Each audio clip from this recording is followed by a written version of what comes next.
Bato nila Rosa ang CPNP. Ibahusgan ang kampanya sa droga. Unong kabuwan lang ang kontrata. Daghang drug lord karon hadlok na. Ang uban wa bato o maong na nga tumbang.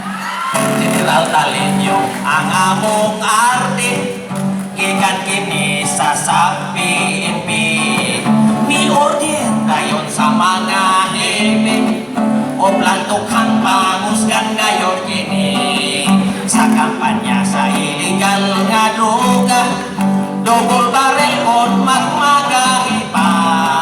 Maong tagong na motorogista kay ang kabaguhan. Ani ana ato ang nabalitaan karon. Dunay summary execution. Magalilis ang paminawon. Tungod sa droga init yun karon. Sa tukhang nga atong programa. Daghang drug lord ang isurrender na. Ug ang uban nagmagahipak. Unya nanukod maong na disgrasya. Ay si Duterte ang presidente. Ay bato nila Rosa ang CPNP.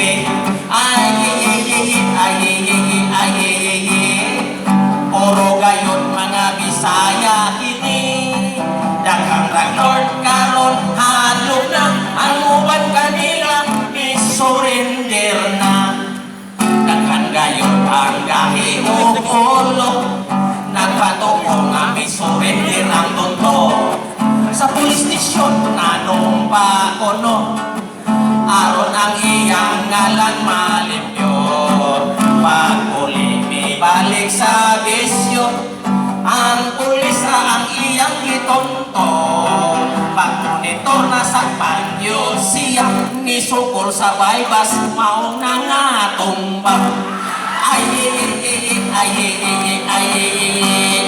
Si Duterte ang presidente. Bato nila Rosa ang CPNP.